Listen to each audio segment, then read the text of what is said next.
دیا سونیا محبوبا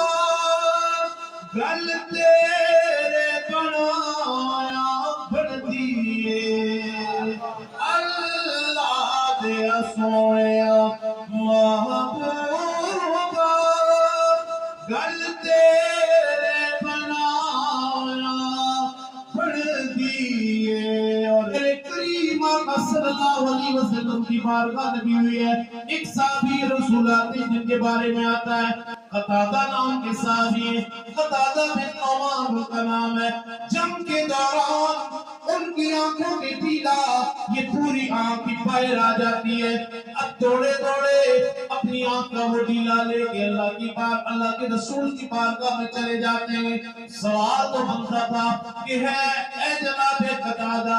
آنکھ نکل گئی تھی جاتے کسی ڈاکٹر کے پاس جاتے کسی یتیم کے پاس حضرت جناب قتادہ کہنے لگے ہمارے لیے سب سے بڑے کائنات کے ڈاکٹر بھی یتیم بھی اللہ کے رسول صلی اللہ علیہ وسلم ہے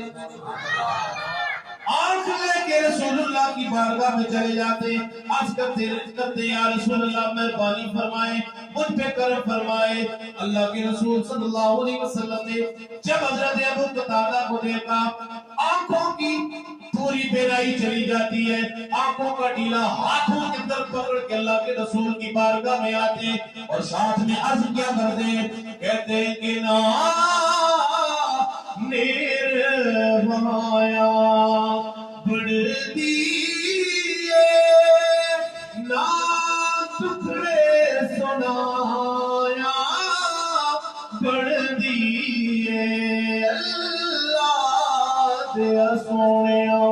محبوبا گل تیرے بنایا بڑھ دیئے دیا سونیا محبوبا گل تیرے بنایا بڑھ دیئے اور دل پر روتے دے دیئے کر دیئے نظرانہ محبوبہ دے انج بن کے رہیے جان کل زمانہ اور میرے کریم آقا صلی اللہ علیہ وسلم نے وہ آنکھ کا لوٹڑا اس کو پکڑا حضرت قتادہ کی آنکھ پہ رکھا اللہ کی بارگاہ میں دعا کی اپنا لعاب جان رکھا اللہ تعالیٰ نے شفا عطا فرما دی آنکھوں کے اندر بیداری عطا فرما دی میرے دوستوں میرے بزرگوں پھر وہ منظر بھی آتا ہے جب حضرت صحابی رسول حضرت الرحمن ابن عوف کہتے ہیں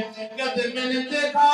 کہ اللہ کے رسول نے ہر صحابی کے سامنے آس پاس دائیں طرف بھی بائیں طرف بھی کسی جوان کو کھڑا کیا کسی طاقتور کو کھڑا کیا کسی ہمت والے کو کھڑا کیا کسی تجربہ کار کو کھڑا کیا لیکن آپ فرماتے لوگوں اللہ کے رسول نے میری ایک طرف بھی بچہ کھڑا کر دیا دوسری طرف بھی ایک معصوم سا بچہ ایک کا نام معاذ ہے دوسرے کا نام معوذ ہے وہ کھڑا کر دیا تھا کہتے ہیں میں اس پریشانی میں کہ دائیں بائیں میں لوگ مضبوط ہو تو بندہ مضبوط رہتا ہے جنگ کے میدان کے اندر بندہ محتاط رہتا ہے اسے کسی طرح کا مسئلہ نہیں ہوتا اگر یہیں سے حملہ ہو تو کوئی دائیں والا کبھی بائیں طرف والا حملہ کر دیتا ہے لیکن کہتے ہیں میرے دونوں طرف بچے میں نے کہا یہ بچے نہ جانے جنگ کے اندر کیا معاملہ کریں گے اللہ اکبر کہتے ہیں تھوڑی دیر گزری ایک ان میں سے ان بچوں کا ذرا جذبہ دیکھیے اللہ کرے یہ جذبہ آج میری قوم کے میرے معاشرے کے بچوں کے اندر آ جائے اللہ کرے اللہ کے رسول سے محبت کا عشق رسول کا یہ جذبہ جو اللہ نے حضرت معاذ اور معوذ کو عطا فرمایا اللہ آج میری قوم کے بچوں کو عطا فرمایا وہ کہتے ہیں عبد الرحمن ابن عوف تھوڑی دیر گزری ایک بچہ آیا مجھے کہنے لگا چچا جان یہ بتائیں کہ ابو جہل کہاں پہ ہے ابو جہل کہاں پہ ہے اللہ اکبر حضرت عبد الرحمن ابن عوف کہتے ہیں پتہ ہے تمہیں ابو جہل کون ہے وہ اتنا طاقتور بندہ ہے اور اس کے ساتھ اتنا لشکر ہے اور تم اپنے عمر دیکھو اپنے ہاتھوں میں نمی نمی تلواریں دیکھو اور ذرا تم اپنا انداز دیکھو انہوں نے کہا ہماری تلواروں کو نہ دیکھیں ہمارے دلوں کے اندر یہ جو محبت رسول کی چنگاریاں اٹھ رہی ہیں ان کو آپ دیکھیں آپ ہمیں نہ دیکھیں آپ ہمارے دلوں میں محبت رسول کا جو جذبہ ہے اسے دیکھیں. ہم نے سنا ہے کہ اس نے رسول اللہ صلی اللہ علیہ وسلم کی گستاخی کی ہے. ہم نے سنا ہے کہ رسول پاک صلی اللہ علیہ وسلم کی توہین کی ہے. ابو جہل کو حضرت عبد الرحمن ابن عوف کہتے ہیں تھوڑی دیر گزری میں بچوں کی باتیں بھی سنتا جاتا اور کبھی حیران بھی ہوتا پریشان بھی ہوتا. اور کہتے ہیں کہ میں نے ان سے پوچھا کہ یہ بتاؤ کہ بچے بیٹی کیا کرنا ہے تم نے, کیوں ابو جہل کے بارے میں پوچھ رہے ہو. اب ان کا جواب جو ہے اس کو کسی شاعر نے کیا خوبصورت انداز کے ساتھ دیکھا. وہ کہنے لگے کہ مر جائیں گے یا ماریں گے اس ناری کو,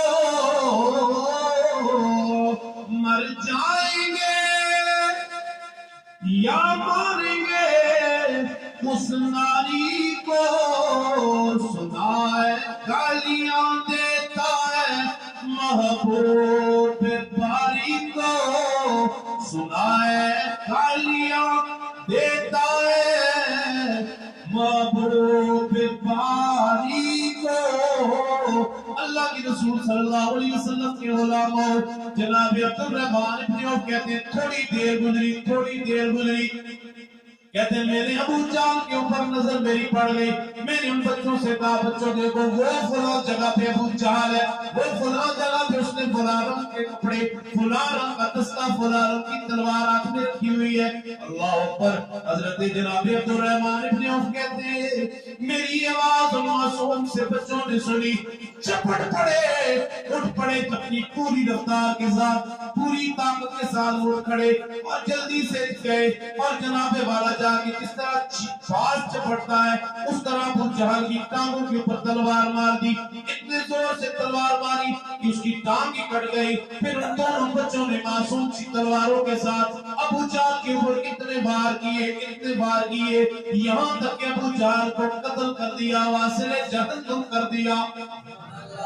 اسلام کے سب سے بڑے دشمن کو ان معصوم سے بچوں نے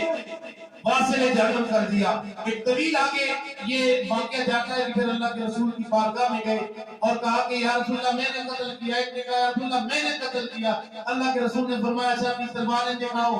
جس کی تلوار پہ خون زیادہ ہوگا وہ شہادت کا وہ اس کے بارے میں اس کے حق کے اندر یہ شہادت آئے گی. جب ان کی تلواروں کو دیکھا گیا تو دونوں کی تلواروں پہ خون ایک جیسا تھا. اللہ کے رسول نے ان دونوں کے لیے دعائیں کی, معاذ کے لیے بھی معوذ کے لیے بھی. یہی وہ رسول اللہ کی چھوٹے معصوم صاحب بچے بھی ہیں اور صحابی ہیں جن کے بارے میں آتا ہے بعد میں ایک بچے کی ایک پورا بازو ہی وہ اسی جنگ کے اندر وہ کٹ گیا اور بازو کا کچھ حصہ جو ہے وہ جسم کے ساتھ رہ گیا. یہ ایک صحابی حضرت عبد الرحمن ابن عوف کہتے ہیں میرے پاس آئے اور کہتے ہیں کہ اے چچا جان میرے اس بازو پر آپ اس کے اوپر پاؤں رکھیں اور اس کو میرے جسم سے الگ کریں, یہ رکاوٹ بن رہا ہے میری راہ میں. اللہ اکبر. یہ جذبہ کاش کہ آج ہمارے معاشرے کے اندر آ جائے. سوئی چپ جائے, ایک سوئی چھوٹی سی چپ جائے ہم نماز ہی چھوڑ دیں, چھوٹی سی بیماری آ جائے ہم روزہ ہی چھوڑ دیتے, اور چھوٹا سا کوئی مسئلہ بن جائے جی اب ہم نے اپنے سارے عبادات کا جو شیڈول ہے وہی تبدیل کر دینا ہے. لیکن ان صحابہ کرام کے بچوں کو دیکھیں جن کی عمر بمشکل 8 سے 10 سال یا 12 سال ہوتی ہے اور غزوہ بدر کے اندر ان کا پورے کا پورا بازو کٹ جاتا ہے اور کہتے ہیں کہ یہ جو بازو رہ گیا ہے تھوڑا سا اس کے اوپر پاؤں رکھیں اور اس کو میرے جسم سے الگ کر دیں, یہ میرے راہ کے اندر رکاوٹ بن رہا ہے, یہ مجھے جنگ کرنے سے روکتا ہے. کہاں سے لائی یہ جذبہ اللہ کے محترم. اس کے بعد وقت آ جاتا ہے کہ اللہ تبارک و تعالیٰ نے پھر 18 رمضان المبارک کو 17 رمضان المبارک غزوہ بدر, اس کے اندر اللہ تعالیٰ نے مسلمانوں کو فتح عطا فرمائی اور کفار کی بدترین قسم کی شکست اللہ تعالیٰ نے عطا فرمائی. 18 رمضان المبارک یہ تقریباً 10 ہجری. اب یہ بات یہ آخری وقت ہے جب ساری جنگیں یعنی غزوہ بدر ہو جاتی ہے, غزوہ احد ہو جاتی ہے, غزوہ حنین ہو جاتی ہے, غزوہ تبوک ہو جاتی ہے, یہ ساری غزوات ہو جاتے ہیں. 10 ہجری کو پھر 18 رمضان المبارک کو اللہ تعالیٰ اپنے محبوب پاک صلی اللہ علیہ وسلم کو اس مکہ کے اوپر فتح عطا فرماتا ہے اتنی جنگیں کرنے کے بعد. اور جب جنگ مکمل ہو گئی اللہ کے رسول نے پھر صحابہ کرام کو بلایا اور کہا کہ یہ بتاؤ کہ آپ قیدیوں کے ساتھ کیا سلوک کرنا چاہیے. اب اپنے اپنے مشورے تھے. کسی نے کہا اب یہ آج بھی آپ دیکھتے ہیں کہ جہاں پہ جنگ آپ افغانستان کی جنگ کو دیکھ لیں, دیگر جتنی بھی جنگیں ہو رہی ہیں وہاں پہ دیکھ لیں, جو بندہ فاتح بن جاتا ہے اپنے فلسطین کو دیکھ لیں، یہاں پہ اب تک ہزاروں لاکھوں کی تعداد کے اندر معصوم لوگوں کو بے دریغ شہید کیا جا چکا ہے. کوئی انسانیت کا قانون وہاں پہ اپلائی نہیں ہوتا. وہاں پہ کوئی انسانیت کا، کوئی اخلاقیات کا کوئی قانون وہاں پہ نہیں اپلائی ہوتا کہ اللہ کے رسول صلی اللہ علیہ وسلم نے جب پورے عالم کفر کے اوپر فتح عطا فرمائی، اللہ تعالیٰ نے آپ کو فتح دی، آپ نے وہاں پہ چڑھتے تو آپ کہہ سکتے تھے کہ جن لوگوں نے میرے اوپر ظلم کیا میں ان کے ساتھ ظلم کروں گا، جنہوں نے مجھے تکلیفیں دی میں انہیں تکلیفیں دوں گا، جنہوں نے طائف کی وادیوں میں مجھے پتھر مارے میں بھی انہیں پتھر ماروں گا، اوقاس کے بازاروں میں جنہوں نے مجھے ذلیلوں، مجھے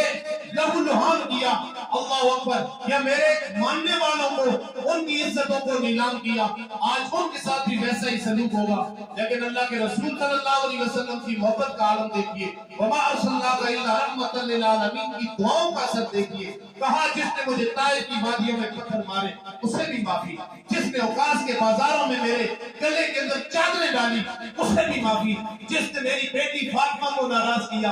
اسے بھی معافی، جس نے میرے حسن حسین کو ناراض کیا آج اس کے لیے بھی معافی، جس نے میرے صحابہ کرام کو تکلیفیں دی انہیں بھی معافی، جس نے مجھے نماز پڑھتے ہوئے میرے جسم پہ اوجری ڈالی اسے بھی معافی، جس نے میرے راستے میں کانٹے بچھائے اسے بھی معافی، جس نے میرے سگے چاچا جناب امیر حمزہ کا کلیجہ چبایا اسے بھی معافی. یہ معافی کا اعلان اللہ کے رسول نے جو کیا ہے یہ قیامت تک کے لوگوں کے لیے مشعل راہ ہے. ایسی معافی کا اعلان کوئی کر نہیں سکتا. اور ایک روایت ہی ملتی ہے اس وقت تک حضرت عباس رضی اللہ تعالیٰ نے اسلام قبول نہیں کیا.